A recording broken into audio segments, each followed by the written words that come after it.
Hello விவோஸ், இன்றைய ஆரோக்கிய தலைப்பில் நம்ம தேங்காய் பாலில் இருக்கக்கூடிய நன்மைகளை பற்றி தான் தெரிஞ்சுக்க போகிறோம். தேங்காய் பாலை தாய்ப்பாலுக்கு சமம் அப்படின்னு சொல்லுவாங்க. ஏன்னா தேங்காய் பால் பார்த்திங்கன்னா வெறும் சமையலில் மூலப்பொருளாக இருக்கிறத விட அதில் ஒட்டுமொத்த நல்வாழ்க்கையும் மேம்படுத்தக்கூடிய ஏராளமான சத்துக்களானது இருக்குது. ஆரோக்கியமான நன்மைகளையும் ஏற்படுத்தியிருக்கு. ஸோ அதை பற்றி தான் நம்ம தெளிவாக தெரிஞ்சுக்க போகிறோம். தேங்காய் பாலில் பார்த்திங்கன்னா நிறைய ஊட்டச்சத்துக்களானது காணப்படுது. அதாவது தேங்காய் பாலில் விட்டமின் சி, இ, B1, B3, B5 மற்றும் B6, இரும்பு, செலினியம், கால்சியம் மற்றும் மெக்னீசியம் இது போன்ற பல அத்தியாவசிய ஊட்டச்சத்துக்கள் இருக்குது. ஸோ இது பார்த்திங்கன்னா நடுத்தர சங்கிலி, அதாவது ட்ரைக்ளைசரைடு அப்படின்னு அதிகமாக சொல்லக்கூடிய ஒரு பொருள் இருக்குது. ஸோ இது என்ன பண்ணும் அப்படின்னா கல்லீரலை விரைவாக வளர்ச்சிதை மாற்றம் அடைந்து ஆற்றலாக மாற்றி கொடுக்கும். ஸோ இது பார்த்திங்கன்னா ஒரு வகையான ஆரோக்கியமான கொழுப்பு அப்படின்னு சொல்லுவாங்க. உடலுக்கு ஒரு சிறந்த எரிபொருளாகவே காணப்படுது. அதனால் தினசரி நீங்கள் தேங்காய் பால் சாப்பிடலாம். தேங்காய் பால் குடிக்கிறதுனால நம்முடைய உடலில் இருக்கக்கூடிய நோய் எதிர்ப்பு சக்தி பார்த்திங்கன்னா அதிகமாகுது அப்படின்னு நிரூபிக்கப்பட்டிருக்கு. தேங்காய் பாலில் நிறைய விட்டமின்கள் இருக்குது, தாதுக்கள் இருக்குது. ஸோ இது எல்லாமே பார்த்திங்கன்னா நோய் எதிர்ப்பு சக்தியை அதிகரிக்கிறதுக்கு உதவியாக இருக்குங்க. இதில் லாரிக் அமிலம் அதிகமாக இருக்குது. இது பார்த்திங்கன்னா ஒரு நடுத்தர சங்கிலி கொழுப்பு அமிலம் அப்படின்னு சொல்லுவாங்க. இது உடலில் மோனோலாரணியாக மாற்றப்படுதுங்க. இந்த மோனோலாரணியில் பாக்டீரியா எதிர்ப்பு, வைரஸ் எதிர்ப்பு, பூஞ்சை எதிர்ப்பு இது மாதிரியான பண்புகள் அதிகமாகவே இருக்கும். ஸோ நோய் எதிர்ப்பு சக்தியை வலுப்படுத்தி கொடுக்கறதுக்கும் தொற்றுகளை எதிர்த்து போராடுறதுக்கும் தேங்காய் பால் ரொம்பவே உதவியாக இருக்குது. அதே போல் தேங்காய் பால் நம்ம தினசரி எடுத்துக்கும் பொழுது நம்மளுடைய செரிமானத்திற்கு ரொம்பவே உதவியாக இருக்குது அப்படின்னு சொல்லுவாங்க. தேங்காய் பாலில் அதிக அளவு நார்ச்சத்து இருக்குது. ஸோ இது வழக்கமாக குடல் இயக்கத்தை ஊக்குவிக்கிறதோட மட்டும் இல்லாமல் மலச்சிக்கலையும் தடுத்து கொடுக்குது. இதன் மூலமாக செரிமானத்துக்கு ரொம்ப ரொம்ப உதவியாக இருக்குங்க. தேங்காய் பாலில் இருக்கக்கூடிய எம்சிடியில் குடலில் இருக்கக்கூடிய தீங்கு விளைவிக்கக்கூடிய பாக்டீரியாக்களை கொல்றதுக்கும் நிறைய நன்மைகளை ஏற்படுத்தக்கூடிய பாக்டீரியாக்களுடைய வளர்ச்சியை ஊக்குவிக்கிறதுக்கும் உதவியாக இருக்குது. மேலும் பார்த்திங்கன்னா நுண்ணுயிர் எதிர்ப்பு பண்புகளையும் பெற்றிருக்கு. ஸோ நம்ம தினசரி இதை தாராளமாக எடுத்துக்கலாம். நம்முடைய இதயம் ஆரோக்கியமாக இருக்கணும், இதயத்தினுடைய ஆரோக்கியத்தை மேம்படுத்தணும் அப்படின்னு நினைக்கக்கூடியவங்க எல்லாருமே கண்டிப்பாக தேங்காய் பாலை தினசரி எடுத்துக்கோங்க. ஏன்னா தேங்காய் பால் பார்த்திங்கன்னா ரொம்ப ஆரோக்கியமான கொழுப்புகளை பெற்றிருக்கக்கூடிய ஒரு பால். அதாவது எல்டிஎல் அப்படின்னு சொல்லக்கூடிய கெட்ட கொழுப்பினுடைய அளவை குறைத்து ஹெச்டிஎல் அப்படின்னு சொல்லக்கூடிய நல்ல கொழுப்பினுடைய அளவை அதிகமாக்கி கொடுக்கும். இதனால் இதயம் ரொம்ப ஆரோக்கியமாக இருக்கும். இதில் பொட்டாசியமும் அதிகமாக இருக்குது. ஸோ ரத்த அழுத்தத்தை கட்டுப்படுத்தி இதய நோய் அபாயத்தை குறைக்கிறதுக்கு ரொம்பவே உதவியாக இருக்கக்கூடியது அப்படின்னா தேங்காய் பால் தான். நீங்கள் பசும்பாலை தினசரி குடிக்கிறத விட காலையில் எழுந்த உடனே வெறும் வயிற்றில் நீங்கள் தேங்காய் பால் குடிக்கிறது இன்னுமே ரொம்ப நல்லது. உங்களுக்கு தேங்காய் பால் பிடிக்குமா, தேங்காய் பால் குடிச்சிருக்கீங்களா அப்படின்றதெல்லாம் மறக்காமல் கமெண்ட் பண்ணுங்கள். தேங்காய் பால் பிடிக்கும் அப்படின்னா வீடியோக்கு ஒரு லைக் பண்ணுங்கள்.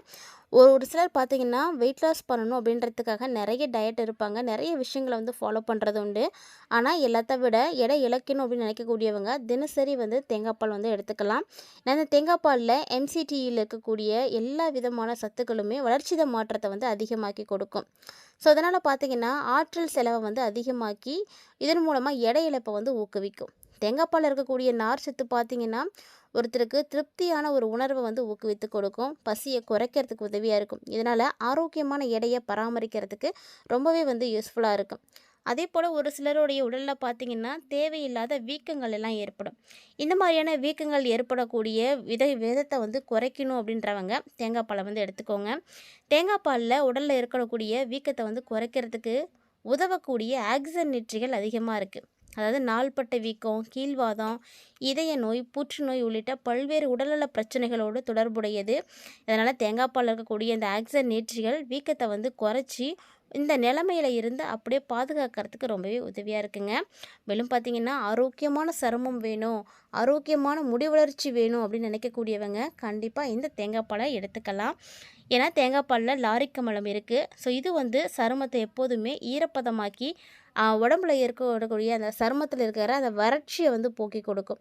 ஸோ இதனால் விட்டமின் சி மற்றும் ஈயும் அதிகமாக இருக்குது. ஆன்டி ஆக்சிடென்ட்டுகள் இருக்கிறதுனால ஃப்ரீ ரெடிக்கலால் ஏற்படக்கூடிய சேதத்திலிருந்து சருமத்தை வந்து பாதுகாக்கிறதுக்கு உதவியாக இருக்குங்க. கூடுதலாக சொல்லணும் அப்படின்னா தேங்காய் பாலில் இருக்கக்கூடிய ஆரோக்கியமான கொழுப்பு ஆரோக்கியமான முடி வளர்ச்சியை வந்து ஊக்குவித்து கொடுக்கும். முடி உதிர்தலை வந்து குறைத்து கொடுக்கும். நிறைய இடங்களில் பார்த்தீங்கன்னா தேங்காய் பால் சோப்பு, தேங்காய் பால் ஷாம்பு இதெல்லாம் வந்து தயாரிக்கிறாங்க. அதே போல் தேங்காய் பால்ல இருந்து எண்ணெய் தயாரிக்கக்கூடிய பழக்கமும் இருக்குது. ஸோ இந்த மாதிரி நிறைய வழிகளில் தேங்காய் பாலை வந்து பயன்படுத்துகிறாங்க. நீங்கள் தேங்காய் பாலுடைய ப்ராடக்ட் எதுவும் யூஸ் பண்ணுறீங்களா? உங்களுக்கு அது எந்த மாதிரியான பயன்களை கொடுத்துட்ருக்கு அப்படின்றத மறக்காமல் வந்து கமெண்ட்டில் சொல்லுங்கள். இது மற்றவர்கள் தெரிஞ்சுக்கிறதுக்கு ரொம்பவே உதவியாக இருக்கும். இந்த தேங்காய் பால் பார்த்தீங்கன்னா மாட்டுப்பாலில் காணப்படக்கூடிய இந்த லாக்டோஸ் அப்படின்றது கிடையவே கிடையாது. மாட்டுப்பாலில் தான் லாக்டோஸ் வந்து இருக்கும், தேங்காய் பாலில் அது இருக்காது. ஸோ இந்த லாக்டோஸ் ஒவ்வாமல் இருக்கக்கூடியவங்களுக்கு ஒரு சிறந்த மாற்றுப்பாலாக அந்த தேங்காய் பால் வந்து பயன்படுது. குறிப்பாக இது ஒரு கிரீமி அமைப்பில் இருக்கிறதுனால பல்வேறு விதமான சமையல்களில் இதை வந்து நம்ம பயன்படுத்தலாம். நோய் எதிர்ப்பு செயல்பாட்டை அதிகமாக்கி கொடுக்கும். ஏன்னா அவ்வளவு சத்துக்கள் இந்த தேங்காய் பாலில் இருக்குது. தேங்காய் பாலில் நிறைந்து இருக்கக்கூடிய விட்டமின் சி, இரும்பு, துத்தநாகம், விட்டமின் மற்றும் தாதுக்கள் எல்லாமே பார்த்திங்கன்னா நோய் எதிர்ப்பு மண்டலத்தை வந்து ஆதரிக்கக்கூடியதாக இருக்குது. ஸோ இதனால் நோய் எதிர்ப்பு உயிரணுக்களுடைய உற்பத்தி பார்த்திங்கன்னா உடலுடைய ஒட்டுமொத்த இயக்கத்துக்கும் வந்து ரொம்பவே உதவியாக இருக்குது. ஸோ உங்களுடைய உடம்பை நீங்கள் நல்லபடியாக பராமரிக்கணும், ஆரோக்கியமாக வச்சுருக்கணும் அப்படின்னு நினைக்கிறீங்கன்னா, அதாவது வாரத்துக்கு 2 முறையாவது தேங்காய் பால் வந்து எடுத்துக்கிறது ரொம்ப நல்லாயிருக்கும். தேங்காய் பால் வந்து நம்மளுடைய உடலுக்கு அடிக்கடி எடுத்துக்கும் பொழுது நம்முடைய எலும்புகள் பார்த்திங்கன்னா வலுவாகும். ஏன்னா பாலில் மெக்னீஷியம், கால்சியம், பாஸ்பரஸ் இது போன்ற தாதுக்கள் நிறையவே இருக்குது. ஸோ அதனால் இது எல்லாமே ஆரோக்கியமான எலும்புகளை வந்து பராமரிக்கிறதுக்கு போதுமானதாக இருக்கும். போதுமான அளவு கால்சியம் உட்கொள்கிறதுனால எலும்பினுடைய அடர்த்தி வந்து குறைஞ்சி வலுவிழப்பு இது போன்றவை எல்லாமே வந்து ஏற்படாமல் வந்து தடுக்கிறதுக்கு உதவியாக இருக்குது. ஸோ தேங்காய் பாலை நீங்களும் வந்து தினசரி வந்து பயன்படுத்திக்கோங்க. தேங்காய் பாலை தொடர்ந்து சாப்பிட்றதுனால எல்லா விதமான நோயும் வந்து பறந்து ஓடிடும். குறிப்பாக சர்க்கரை நோயாளிகள் தேங்காய் பாலை வந்து சாப்பிடலாமா அப்படின்ற ஒரு சந்தேகம் இருக்கும். இந்த தேங்காய் பால் பார்த்திங்கன்னா ரொம்ப ரொம்ப சுத்தமானதுங்க. பொதுவாக பலரும் தேங்காயில் அதிகமாக கொழுப்புகள் இருக்கும் அப்படின்னு சொல்லுவாங்க. கொழுப்பு தேங்காயில் இருக்கிறது என்னமோ உண்மைதான். ஆனால் எப்போதுமே அந்த கொழுப்பு உருகுறதுக்கு காரணம் என்னென்னா சமைக்கிறப்ப தான் அது வந்து உருகும். தேங்காய்க்கு வந்து கொழுப்பாக மாறுறதே சமைக்கும் பொழுது தான். தேங்காயை குருமா வைத்து நம்ம சமைத்து எடுத்துக்கும் பொழுது கெட்ட கொழுப்பாக அது கொலஸ்ட்ராலாக வந்து மாறிடுது.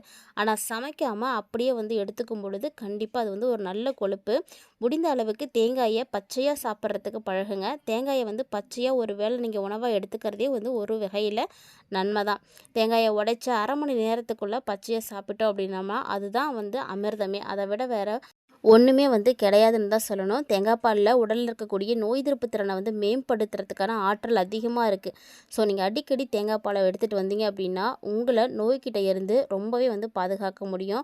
நிறைய ஊட்டச்சத்துக்கள் இருக்குது, நிறைய தாதுக்கள் இருக்குது. ஸோ நிறைய விதமான பிரச்சனைகளை வந்து தீர்த்து கொடுக்குது. தேங்காய் பால் பார்த்திங்கன்னா கல்லீரல் வீக்கம், கல்லீரல் கொழுப்பு, கல்லீரல் சம்மந்தப்பட்ட பிரச்சனைகள் இருக்கக்கூடியவங்களாம் கட்டாயமாக வந்து எடுத்துக்கலாம். ஏன்னா அது எல்லாமே வந்து சரியாக போகும். தாய்ப்பாலில் இருக்கக்கூடிய மோனோலாரின் சக்தி வேறு எதுலேயும் கிடையாது இந்த தேங்காயை தவிர. ஸோ தேங்காயில் கண்டிப்பாக இந்த சக்தி கிடைக்கிறதுனால சகல விதமான நோய்களையுமே வந்து குணமாக்கி கொடுக்கும். உடம்புல இருக்கக்கூடிய கெட்ட கொழுப்பு, அழுக்கு எல்லாத்தையுமே எடுக்கக்கூடிய சக்தி இந்த தேங்காய் பாலுக்கு இருக்குங்க. கண்டிப்பாக நீங்கள் தினசரி எடுத்துக்கோங்க. ஏன்னா ரத்தத்தையே வந்து சுத்தமாக்கி கொடுக்கும். உடலை வந்து நல்ல ஒரு சூழ்நிலைக்கு வந்து மாற்றக்கூடியது. அதாவது உச்சியிலேருந்து பாதம் வரைக்கும் உங்களுடைய உறுப்புகளை வந்து புதுப்பித்து கொடுக்கும் இந்த தேங்காய் பாலை நீங்கள் எடுத்துக்கும் பொழுது. தேங்காயை வந்து நீங்கள் எப்படி வேணாலும் சாப்பிடலாம். ஆனால் தேங்காயை முடிஞ்ச அளவுக்கு பச்சையாக சாப்பிட்றது தான் நல்லது. தேங்காயை துருவி அதில் கொஞ்சமாக நாட்டு சர்க்கரை சேர்த்து குழந்தைங்களுக்கு ஈவினிங் டைமில் ஸ்நாக்ஸாக வந்து கொடுக்கும் பொழுது அதை அவங்க சாப்பிடும் பொழுது அவங்களுக்கு அவ்வளோ நல்ல சக்தி கிடைக்கும். இறக்கக்கூடிய தருவாயில் இருக்கக்கூடிய நபர்களுக்கு கூட தேங்காய் பால் கொடுத்து வாழ்நாட்களை வந்து நீடித்திருக்காங்க நம்முடைய முன்னோர்கள். அப்படின்னா பாருங்கள் தேங்காய் பால் எவ்வளவு சுத்தமானது அப்படின்னு. இந்த தேங்காய் பால் அவ்வளவு சக்தி வந்து பெற்றிருக்கு. தசை நரம்புகளோட இருக்கும் இது எல்லாத்தையுமே வந்து போக்கி கொடுக்கும். நம்ம உடலில் இருக்கக்கூடிய பல்வேறு விதமான பகுதிகளில் இருக்கக்கூடிய தசைகள், நரம்புகள் இதில் இருக்கக்கூடிய எல்லா விதமான பிரச்சனைகளையும் சிரமத்தையும் வந்து தடுத்து கொடுக்கும். வாரத்துக்கு குறைஞ்சபட்சம் 3 முறையாவது தேங்காய் பால் வந்து எடுத்துக்கலாம். இதனால் தசை நரம்புகளில் ஏற்படக்கூடிய இந்த இறுக்கத்தன்மை எல்லாம் தளர்ந்து உடலுக்கு பலம் வந்து கிடைக்கும். இரும்பு சத்து அதிகமாக இந்த பாலில் இருக்கிறதுனால கட்டாயமாக உடலுடைய வலிமை வந்து குறையிறதுனால இரத்த சோகை போன்றவையெல்லாம் ஏற்படும். ஸோ அதனால் இந்த மாதிரியான பிரச்சனை இருக்கக்கூடியவங்க தேங்காய் பாலை எடுத்துகிட்டு வந்தீங்க அப்படின்னா உங்களுக்கு கண்டிப்பாக அதெல்லாம் சரியாக போகும். இரும்பு சத்து கண்டிப்பாக கிடைக்கும். ஸோ இதன் மூலமாக ரத்தத்தில் உங்களுக்கு எந்த பிரச்சனையும் இருக்காது. இளமையாக இருக்கணும் அப்படின்றவங்களாம் தொடர்ந்து இந்த தேங்காய் பாலை வந்து எடுத்துக்கோங்க. டயாபெட்டிக் பேஷண்ட்டும் தாராளமாக அந்த தேங்காய் பாலை வந்து எடுத்துக்கலாம். பாலில் மாங்கனீஸ் சத்து அதிகமாக இருக்கிறதுனால அப்பப்போ நீங்கள் எடுத்துக்கும் பொழுது நீரிழிவு ஏற்படக்கூடிய வாய்ப்புகளை வந்து குறைய ஆரம்பிக்கும். இதுபோல் எக்கச்சக்கமான ஆரோக்கிய நன்மைகளை பெற்றிருக்கக்கூடிய தேங்காய் பாலை பற்றி நிறைய விஷயங்களை பார்த்துருப்பீங்கன்னு நினைக்கிறேன். ஸோ கண்டிப்பாக இந்த வீடியோ உங்களுக்கு பிடிச்சிருந்துருக்குன்னு நினைக்கிறேன். ஒருவேளை இது உங்களுக்கு பிடிச்சிருந்தது அப்படின்னா உங்கள் நண்பர்கள் மற்றும் உறவினர்கள் மத்தியில் ஷேர் பண்ணிவிடுங்க. அவர்களும் பார்த்து பயன்பெறட்டும். மீண்டும் இதுபோல் நிறைய சுவாரஸ்யமான ஆரோக்கியம் சார்ந்த தகவல்களோட மற்றும் ஒரு தலைப்பில் சந்திக்கலாம்.